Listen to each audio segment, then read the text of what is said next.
Bien-aimés du monde agricole, nous sommes ravis de vous avoir à nouveau avec nous. Vous êtes sur votre émission Agri-Innov, votre seule fenêtre sur l'innovation agricole. Le maraîchage est une passion, mais aussi un métier. Mais est-ce un métier rentable? Après avoir découvert les bases du maraîchage, intéressons-nous maintenant à son aspect économique. Comment gagner sa vie en cultivant la terre? Quels sont les défis à relever pour assurer la pérennité d'une exploitation maraîchère? Autant de questions que nous allons tenter de répondre ce soir et notre expert à la matière est déjà en studio. Il s'agit de M. Léonard Eda qui ne vous est pas inconnu. Monsieur Eda, bonsoir. Oui, bonsoir, monsieur le journaliste. Merci d'avoir une fois de plus accepté notre invitation. Merci aussi à vous. Il me semble qu'il y a autrefois, vous étiez en studio avec nous, nous avons parlé du maraîchage, des bases, des techniques et des pratiques culturelles. Oui, bien sûr. Aujourd'hui, nous allons nous intéresser beaucoup plus à l'aspect économique du maraîchage. Et c'est pour ça que nous avons invité, vous avez répondu présent. Merci beaucoup à vous. Merci aussi. Ok, d'accord. Quand on parle du maraîchage, et ma première question que j'aimerais vous poser, est-ce que c'est vraiment rentable le maraîchage? Oui, le maraîchage est vraiment rentable, comme on le dit souvent. La terre ne ment pas. Ok, d'accord. La terre ne ment pas. Donc, le maraîchage est bien rentable. Bien rentable. Ok, d'accord. Et on parle de la rentabilité du maraîchage. Et quels sont les différents facteurs qui influencent la rentabilité d'une exploitation maraîchère? Bon, pour parler des facteurs qui influencent sa rentabilité, il faut d'abord de l'expérience. D'accord. Ok, d'accord. Quand L'expérience. vous avez l'expérience, vous pourrez bien entretenir vos produits, bien entretenir vos cultures et aussi bien gérer vos cultures. Ok, d'accord. Donc, c'est après ça que viennent les dépenses, Ok. et la demande, Ok.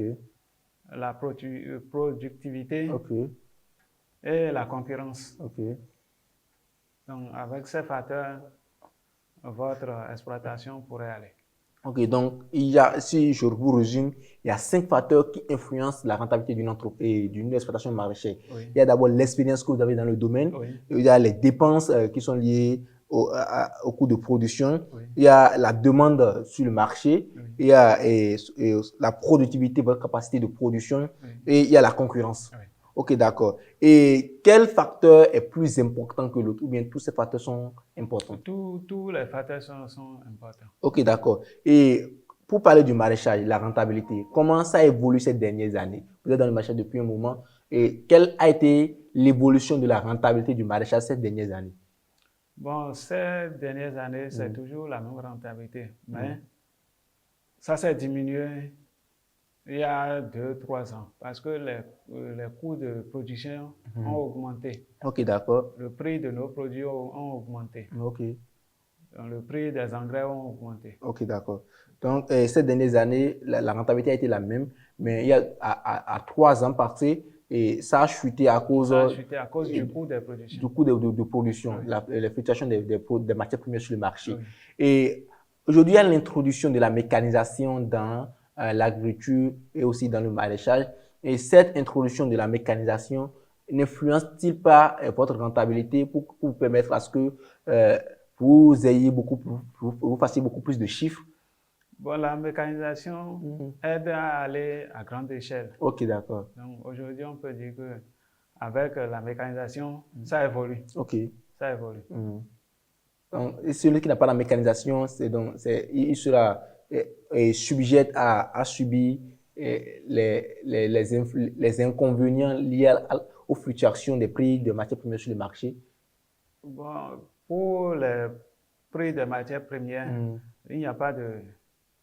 Il n'est pas gêné par la mécanisation. Ok, d'accord. Donc, avec la mécanisation, c'est le gouvernement qui nous aide à avoir ces machines-là. Ok, d'accord. Donc, la mécanisation vient seulement propulser à grande échelle ce que vous faites déjà. Oui. Ok, d'accord, je comprends. Maintenant, pour évaluer la rentabilité de votre exploitation, quels sont les indicateurs clés que vous utilisez qui vous permettent d'évaluer la rentabilité? Comme toute entreprise, pour évaluer une rentabilité, il faut noter son chiffre d'affaires. Ok, le chiffre d'affaires. Le chiffre d'affaires qui est très, très important. Et les coûts des dépenses. Ok. Il faut toujours noter ça. Hmm. Et pour après, on déduit la marge bénéficiaire. Ok. Donc, c'est avec ces indicateurs qu'on... Donc, vous avez 3 indicateurs, votre chiffre d'affaires, votre coût de production et la marge bénéficiaire que vous avez après votre production. Ok, d'accord. Et quand on parle du chiffre d'affaires, qu'est-ce qu'on peut comprendre par ça? Quand on parle de chiffre d'affaires, c'est après tout ce que vous avez vendu. Ok, d'accord. Le total de ce que vous avez vendu, sans en déduire les dépenses. Ok, d'accord. Sans déduire les dépenses, c'est le total de tout ce que vous avez vendu. Oui. Et ça, vous appelez chiffre d'affaires. Oui. Et quand on parle de marge bénéficiaire, c'est quoi? Quand on parle de marge bénéficiaire, c'est après avoir déduit les dépenses, ce qui reste. Ok. Ce qui reste du chiffre d'affaires. Ok, d'accord. Et il y a une question qui me vient rapidement à l'esprit. Quand on parle des dépenses, j'aimerais comprendre effectivement. En production, on parle de la charge d'exploitation d'une entreprise en production agricole. Est-ce que le salaire des employés que vous payez ou bien des ouvriers entre aussi en ligne de mire des dépenses et vous enlevez ça du chiffre d'affaires pour avoir votre bénéfice? Oui, bien sûr, bien sûr. Ok, tout ça là, c'est des dépenses. Ok, d'accord. Donc, par exemple, si je dois faire mon bilan comptable pour aller déposer ça à l'impôt, la charge des ouvriers s'ajoute au coût de production. Oui. Donc, c'est quand on enlève tout ça que je sais que j'ai un bénéfice de 30 000 francs peut-être, et c'est sur ça que c'est sur les 30 000 que je vais payer mes impôts. Oui. Donc, c'est pas dans les bénéfices que je paie les salaires. Non. Donc, les salaires, c'est dans les dépenses. C'est dans les dépenses aussi. Oui. C'est lié à la charge d'exploitation. Oui. Parce que moi, je ne l'avais pas compris ainsi. Pour moi, c'est toujours, quand vous enlevez les petites charges, c'est dans votre bénéfice que vous payez le salaire. Non. Donc, c'est pas ça. C'est dans la charge d'exploitation. Ok, d'accord. Merci beaucoup. Et quand on parle des dépenses, quelles sont les dépenses les plus capitaux? Je vais faire, les plus capitales plutôt, je vais faire mon exploitation. Quelles sont les dépenses qui sont indispensables que je dois forcément dépenser pour pouvoir réussir mon exploitation? Comme on le disait tout à l'heure, il faut la main-d'œuvre. La main-d'œuvre. La main-d'œuvre. Ok, d'accord. Je ne peux pas faire ça tout seul? Tout seul, vous ne pouvez pas aller à grande échelle. Ok, donc je vais aller à grande échelle, la main-d'œuvre. Oui, il faut la main-d'œuvre. Il faut les engrais. Les engrais. Pour faire les apports et les amendements. Ok, d'accord. Il faut les produits. Les produits, lesquels genre de produits? Les produits qu'on utilise pour entretenir. Les produits phytosanitaires? Oui. Ok. Les produits phytosanitaires. Ok. Et les carburants. Les carburants? Pour nos machines. Ok, les carburants pour les machines? Oui. Ok, d'accord. C'est toutes les charges et les dépenses. Les semences aussi. Les semences, ok. Les semences aussi. Ok. Ok, d'accord. Les semences. Ouais. À part ça? Non, c'est les dépenses les plus... Et la terre, vous ne louez pas ça ou bien vous ne mettez pas l'allocation de la terre dans les dépenses ou bien c'est pas important? L'allocation de la terre, pour le démarrage, c'est un investissement à long terme. À long terme. Oui. Donc, c'est pas important. C'est pas important de calculer ça au début. Ok, d'accord. Et les machines que vous utilisez également? Les machines aussi, c'est des investissements à long terme. À long terme. Donc, c'est pas important. On les déduit un peu jusqu'à la fin. Ok. Mais pour tout cycle de production, les dépenses les plus importantes sont la main-d'œuvre, oui. Les produits phytosanitaires, l'engrais, la carburation pour les machines et les semences que vous devez utiliser. Oui. Et vous ne payez pas en tant que chef d'entreprise? En tant que chef d'entreprise, il faut aussi définir ce que tu peux gagner. Et vous mettez votre salaire sur quelle marge dans ça? Bon, c'est selon votre capacité. C'est selon votre capacité.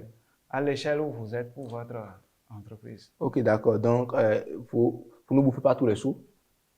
Non, tu ne peux pas bouffer. C'est, comment on appelle ça? Auto-investissement. Quand tu bouffes, tu auras de pertes après.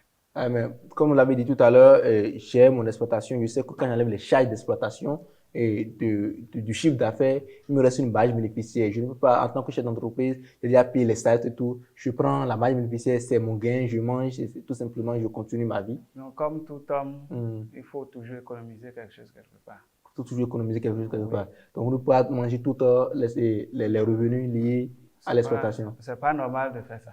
Bon, vous ne le faites pas. Bon, c'est pourquoi j'ai dit comme tout homme. Comme tout homme. il n'est pas bon de tout bouffer. Ok, d'accord. Et quand on veut parler des coûts de production, parce que je pense que c'est ça qui permet à ce que, c'est ça qui influence beaucoup plus la rentabilité d'une entreprise, Oui. les coûts de production. Et comment vous arrivez à optimiser les coûts de production en maraîchage sans compromettre la qualité de vos produits? C'est pourquoi j'ai parlé tout à l'heure de l'expérience. Ok, Quand d'accord. vous avez l'expérience, vous pouvez vous en sortir facilement. Ok, d'accord. Donc, il y a des produits qui ne devraient pas être utilisés. Ok, Et même, notre État interdit ça. ok, d'accord. Donc, il faut savoir les combiner pour pouvoir avoir un bon résultat. Ok, d'accord. Donc, il y a c'est l'expérience qui joue beaucoup plus C'est dans l'optimisation, l'expérience qui joue beaucoup plus. dans l'optimisation des coûts de production. Oui. Ok, on est en train de parler de la qualité parce que c'est très important. Et quand on parle de la qualité, aujourd'hui, maintenant, il y a de ces laboratoires, de ces structures-là qui certifient la qualité de votre produit. Est-ce que la certification de ces produits n'influence-t-il pas le coût, votre coût de production? Effectivement, ça influence nos coûts de production parce Ok. que il y a des produits qui sont certifiés, mais qui n'agissent pas réellement comme il le faut. Ok. Donc, on est tenu d'aller chercher d'autres produits pour pouvoir bien rentabiliser nos cultures. Ok, d'accord. Donc, malgré qu'il y a des certifications de ces produits que vous utilisez, Oui. ça n'impacte en rien la qualité de vos produits. Donc, vous êtes obligé d'aller encore chercher d'autres produits. Ça impacte, mais ils sont un peu faibles. Ils sont un peu faibles. Oui. Ok, d'accord. Donc, vous êtes obligé. Et ces produits-là, D'aller chercher d'autres c'est toujours les produits. produits conventionnels, mais c'est plus les produits de C'est des façon produits bio. conventionnels, mais qui ne sont pas autorisés dans notre pays. Ok, d'accord. Donc, vous êtes obligé d'aller chercher d'autres produits Oui. pour pouvoir. Ok, d'accord. Et quand vous finissez le produit, votre production, forcément, il faut vendre. Oui. Ok, donc, quels sont les différents cycles de commercialisation de vos produits? Bon, la commercialisation, la fois dernière, j'avais dit qu'il faut aller sur le terrain, il faut aller sur le marché, chercher les clients. Et aussi, sur le site aussi, d'autres clients viennent, ceux du quartier aussi viennent. Donc, après ça, vous pouvez publier, avoir des affiches publicitaires pour pouvoir trouver des clientèles. Ok, d'accord. Donc, c'est ça, vous allez d'abord à la recherche de la clientèle. Oui. Après ça, et beaucoup savent que vous êtes là. Vous avez les affiches publicitaires et autres là. En parlant des affiches publicitaires, déjà, les réseaux sociaux jouent-ils vraiment un rôle efficace dans la commercialisation de vos produits? Oui, sérieusement. Aujourd'hui, les réseaux sociaux nous aident aussi. Vous pouvez créer une page sur Facebook et publier tout ce que vous faites. Ok, d'accord. Et vous arrivez à trouver du client grâce à ça? Oui, facilement. Facilement même. Même. Ok, d'accord. Parce que je sais pas, hein, aujourd'hui, sur les réseaux sociaux, il y a tellement de ces publications, des offres, des demandes, et c'est souvent difficile de se dire que tous ceux qui publient sur les réseaux sociaux puissent rentabiliser effectivement ceux qui sont en train de Oui, c'est produire. pourquoi il faut être vigilant. Ok. Il faut être vigilant. Il y a aussi d'autres qui peuvent facilement utiliser votre page pour publier tout ce qu'ils veulent. Ok, d'accord. Donc, il faut être vigilant. Il faut être vigilant. Il faut toujours vérifier sa page. Ok, d'accord. Et quand on est en train de parler de la commercialisation des produits, vous personnellement, quelle a été votre meilleure stratégie pour maximiser vos revenus? Depuis que vous êtes en train de produire, vous êtes dans le maraîchage, quelle a été la meilleure stratégie pour vous que vous avez utilisée, qui vous a permis à aujourd'hui de dire, waouh, avec cette stratégie, je vends bien mes produits? Bon, pour moi, personnellement, moi, je ne reste pas sur le site. Je vais sur les grands marchés du pays pour pouvoir livrer mon produit.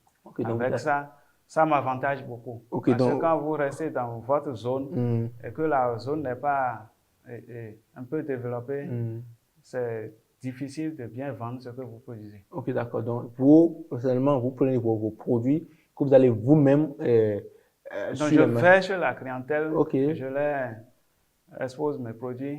Quand ils ont besoin de ça, ils m'envoient les moyens pour que je puisse les amener ce que... Donc, vous jouez vous-même la logistique, la communication, c'est vous-même qui vous occupez de ça. Donc, c'est votre meilleure stratégie à vous de pouvoir vendre vos produits. Et ça marche toujours? Ça marche toujours. Toujours? Ça marche toujours. Vous vendez, vous avez dit, vous faites du pastèque, du vermonia, de la grande mourette, tout et tout. Donc, vous allez chez eux les jours du marché ou bien